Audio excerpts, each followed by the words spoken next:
All right, want to say welcome to it. Welcome. We are back. Everyday lessons. Now, Dr. Amala, yours truly, Jaiga with Terran Jaiga Calendar. We're back in the mix again for our next week of information of what we call happy learning. Indeed. Happy learning. Indeed. Every day. We try to bring forth happy learning. For those of you who are new to it, you can check us out on all social media platforms. That's everydaylessonsnow.com. You can go there, and from there it's going to guide you to everywhere you need to be. All social media handles are there, and you can go search us. You can just Google Everyday Lessons, and you'll find us. Remember, this all started off of one book that was just supposed to be a book for someone, but ended up into different things. It ended up from one book into multiple podcasts. Yeah, multiple podcasts and so much other things in the pipeline. So we are here. So I want to welcome Dr. Amala once again. Hi. Hope you had a beautiful week. I did indeed. Nice. And I'm excited to be here to talk about developing an emotional vocabulary. Yes. So that we can have people move from just being, when you say, how you doing? Oh, I'm good. Or not so bad. How do we expand the number of words that we use? Because, we've learned that there are at least 34,000 words or 34,000 states of emotion that you can experience. Not all in one day, of course, but, if there's that wide of a spectrum, then the words that we use to describe them should perhaps actually be a little deeper than just good and bad, So that's what we want to talk a little bit about today. So let's start. How are you doing? I'm beautiful. Perfect. I am, as I always tell everybody, I am amazing. I'm having an amazing time. 2020 new is bringing some new life and new energy into me. Being honest, I'm really trying not to let the negative things of 2021 roll over. Mm-hmm. That's how I'm treating it. I'm not saying that, in all honesty, and me trying to be as fully transparent with the listeners and our viewers as possible, I'm not going to tell you guys that, okay, it's only rainbows, but I can see rainbows. You're right. If you understand what I'm saying. It's not rainbows at the moment, but the rainbows are going to be there. So it's like this great song that I grew up hearing. The sun is going to come tomorrow. Let you bet your bottom dollar that tomorrow there'll be from Annie. That is the energy that I am employing in 2020 new. Every day the sun is going to come out regardless of whatever, as we say, climate change is going on. We've seen some parts of the world are super cold. What happened, that tragedy that happened in Brazil, with the mountain collapsing and people died. I'm sorry for that. Those things happening because of climate change. You understand? The earth is actually losing its ground in certain parts. So that is what's happening. So with all of that going on, I still am very optimistic. I still believe that there is a higher being that has a greater things for me and installed for me. So this is me telling the world, I am good. I am amazing. I am going to have a fabulous year. I'm going to have a great day today. And the rest of the week for me, because it's Monday when you guys are looking at this. So I'm great. And you?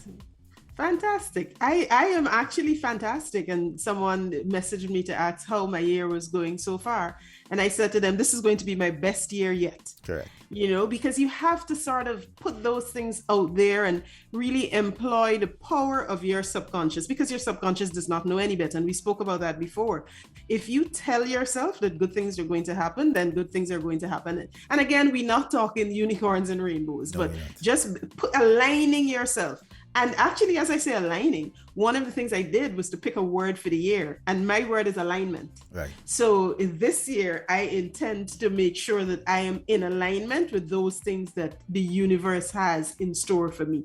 So it being in alignment really means, guys, just being ready so that when opportunity knocks, you are there. So there's been a lot of planting, so it's coming to the point where crops are going to grow, and then there'll be some reaping. So that is exactly the sort of energy that, you ought to think in, and you ought to be able to describe. And so if you want to think of what are some of the words that you should use and why words matter, you want to think of being able to help people help you, one, and secondly, you being in a position to help people who perhaps struggle with their words.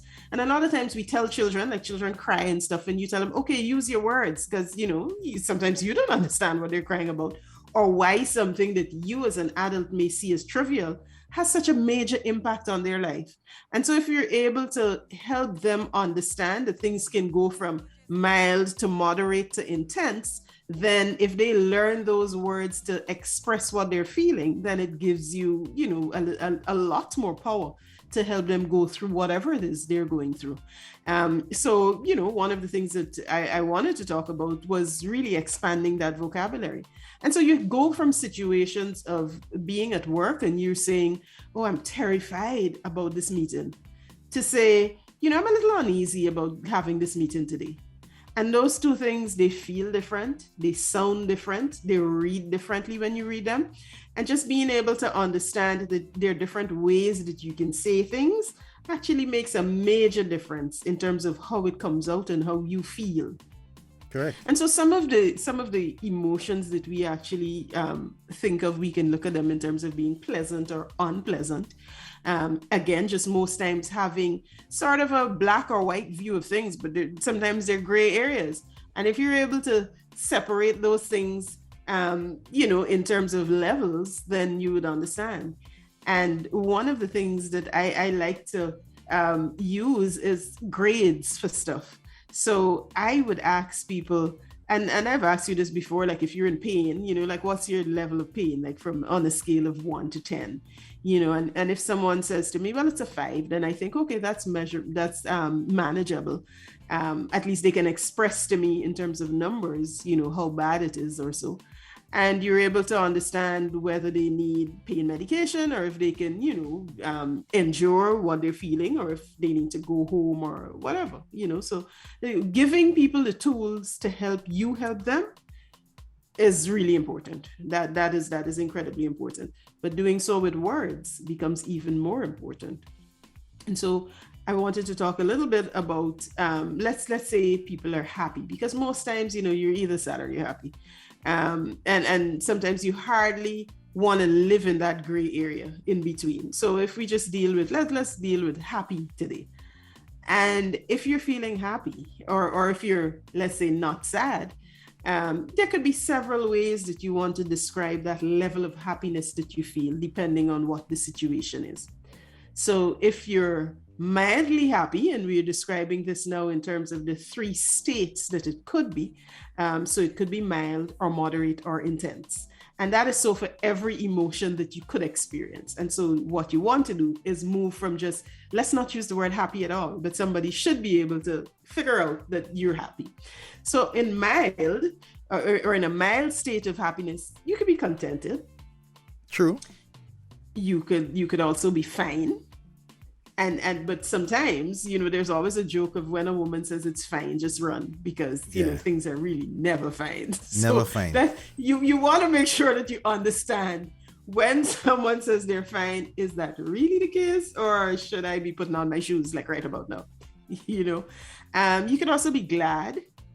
You could be gratified that something happened. You could be pleasant about something. You can determine that someone has a pleasant demeanor, and so you understand that they're happy, as opposed to being grouchy or crabby. If someone is pleasant, then you're like, okay, well, then they're happy. Someone could be pleased about something, or they could be satisfied. So those are mild states of happiness. Then when you up the ante a little bit and you go to moderate states of happiness, you could describe yourself as being cheerful, or describe someone else as being cheerful. Could be jovial. So there's some people that have a permanent jovial disposition. They are always jovial. So, you're not going to know if there's something bothering them, because they just live in a space of being jovial. People could be lighthearted. And we love to be around lighthearted people, because, they really don't make anything a problem, but they're more than just mildly happy. They could be lively, or they could also describe themselves as being up. And that is an acceptable way of saying, I am happy. Then when you get to intense states of happiness, and this might be when something significant has happened, you could describe yourself as being delighted, So sometimes I've heard people say, oh, delighted to meet you. So they're more than a little happy, because they may have met someone that they've wanted to meet for a long time. So I'm delighted to meet you. So that's a little better than, I'm pleased to meet you. Pleased to meet you is you really don't know the person, and perhaps it doesn't really matter, but you're delighted to meet someone. That feels a lot different. You could be ecstatic. You could be elated. You could be exhilarated. And Stevie Wonder told us years ago, you could be overjoyed, you know. While building that castle of love. Exactly. So that really is intense indeed. See? You So, can be overjoyed while building that castle of overjoyed. love. Yeah. Overjoyed. You can also be thrilled. Somebody could be energetic. They could be vibrant. So there we've discussed several different things and we haven't said happy ones. You know, so just being able to understand that there's several states of happiness. And these states, like I said, mild, moderate, intense, you can do that for any emotion. So you can do that for being sad, you can do it for being happy, you can do it for being angry. You know, any of the ones that you would experience during the day, you need to tell yourself, okay, yeah, this is mild, you know, or I'm moderately angry about this, you know, or whatever. And you know, you keep going from there. Yeah. So yeah, So what would you like to add? So that is how. No, I'm gonna say no. So we have to be careful when using the vocabulary as well, because Absolutely. interpretation has a lot to do with it, Yes. as I always like to say, and I always try to employ people to, when dealing with matters that are sensitive, to use not only your words but try and speak to the person in person, as Okay. opposed to sending a message, because Right. we have seen that with the new culture that we live in now, a lot of people get comfortable in doing things over social media, like dismissal of someone or the ending of a relationship via WhatsApp. It's inappropriate on many levels. And as you always said, and we learned over the course of doing this and doing the podcast, how important it is to engage where you can visualize somebody so you can see exactly what they're feeling, what they're Right. thinking, and it comes off with markers, as we say. How they can Facial cues. facial cues is the Yeah. proper term. Your facial cues are very important, because you can see somebody frowning, you can see somebody getting angry, you can see somebody sad, and it gives you an opportunity to address the situation differently, as opposed to just sending a blanket message saying whatever and hiding behind the fact that, okay, but I told you. Some people Right, employ yes. that as you, but I told you that. Yes. And yeah, you did, but you sent me a text and Right. I couldn't respond how I wanted to respond, because how I was feeling, I was hurt. And I Yes. couldn't express that feeling, but you didn't have a chance to know that, because you just sent him a message and you went about your merry way. It's like the incident that happened, and we spoke about it, with the guy who sent everybody home via Zoom. Zoom. When yeah. we said it would have been better if he had worked out a schedule to talk to a couple people. You could have done it, if not individually, but in groups of Right. 5. You talk to 5 people. I guess for the purpose of time and the amount of employees, you could do it in groups of 5. Here, what I would speak to 5 people every 5 minutes. And you write your speech down, you have your thing ready, and every 5 people that come on the Zoom, you express empathy, letting Right. them know that, hey, this is not a happy meeting. Exactly. And you let them know that there are counseling available at the company for those of you who need to transition and understand, because we know how losing a job can be and stuff like that. Not just call everybody in a Zoom and say, here, what I do, come back tomorrow if I had. You no longer work here. Yeah, it's not cool. And that is what the emotional vocabulary is about as well. It's about understanding when to use words, how to use words, and how to pull them together and let them marry each other. Not only the words, but you too as a person, trying to visualize with the person you're speaking to. Because And understand as well when you want to use things to dramatic effect, because that's something where sometimes people they just go from zero to a catastrophe in their speech, and then you're like, wait, what happened? And they were joking, but their whole demeanor and everything did not say joke. So you, on the other hand, because you understand your emotional vocabulary, if someone says something to you that seems catastrophic, then you think of it that way. Like someone says, I'm having this is the worst day of my life. You're like, whoa, okay. And you pull back because now you want to try to figure, one, can I assist? What can I do to help? What should I say differently and all of that? And or then 2, again, should I continue expressing to you what I came to talk about? Because Exactly. I know Exactly. might tell myself, no, I shouldn't, because exactly. I'm coming to bring news of happiness and you are not having a Right. good day at all. right. Yeah, so So we those need are the we need things to you be have to watch. mindful. We still need to be mindful At of all things times. like that. At Yes, all times, be yes. mindful. So again, everything connects. I don't know how, like, it's so funny now, like every day that passes, you see and I understand more and more how being self-aware is one of the most important tools in life. Absolutely. Because once you're self-aware, it helps with so much. You can then read a room properly. You can understand, like we say these things and you hear it in songs. I too use it in a song. I understand the full assignment. When you're understanding the assignment, it means in every aspect of your life. And this morning too, on my radio show, we were discussing how a lot of people, there's some people who can't process certain things. Like I had an experience with a friend of mine when my dad died, and I held on to, I don't hate is too strong of a word, but it was disappointing the way she handled our relationship when my dad died, and I held on to it without having a conversation. I just felt as though you weren't a good friend. And then I started to make comparisons, which is what all human beings do. I started to talk about when so and so happened to you, I was there. When you needed this, you could have called me. And and then the one little time I am having a, for want of a better word, a shitty experience, you know where to be found.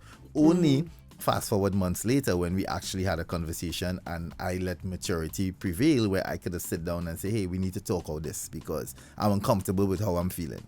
And got to the point where she too couldn't really articulate what she wanted to in the moment because she does not deal with grief well at all. So she then had to come and say, listen, I tried everything I could have to reach out, meaning that she did do stuff, but I ignored what she did because it felt like nothing. So I can't diminish how she felt because my expectation was too great. It was greater.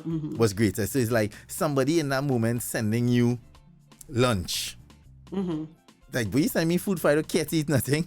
You understand? But at any moment, they thought that's what you needed. Right. They felt as though, okay, I can't do the whole tell me how you're feeling, sub, cry on shoulder, sadness thing, but I can send food, which to them and to me at the time was, who cares? I don't care for food. I can buy food.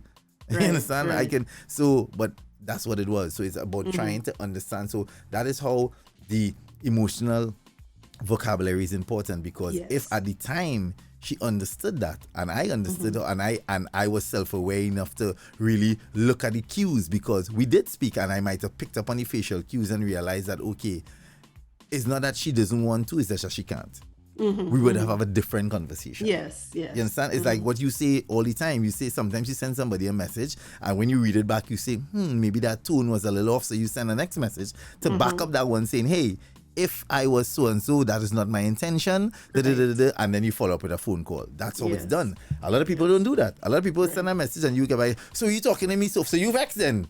Well, that is you, clicks, and bacchanal. Friendship on the rocks because somebody read something wrong, and suddenly heat of the moment, person, so I can't talk to you now then, and then bam, argument, friendship on the rocks. Everybody's upset, and then what we normally do and I don't want to say this is a West Indian thing, as human beings, as black people, what we do is then call our next friend. You could imagine so and so tell me this and then the next friend says, you lie. Nah, man, I thought they were going so. And then when they call the next person, they give their side. So now this one person, the middle person now, has to process this one's feelings, that one's feelings, and everything. And then they have to tread lightly because you don't want one friend to believe you on their side. They don't want their friend. So now you smack into the middle. So you just get drip into our situation that you didn't want to be part of in the first place. All because two people couldn't use an emotional vocabulary to express how they're feeling. And that is why we are telling you guys today. And it's not dumb or it's not corny to write things down. Like, write words that you, like as Dr. Amala gave you all their list of words that you can change up.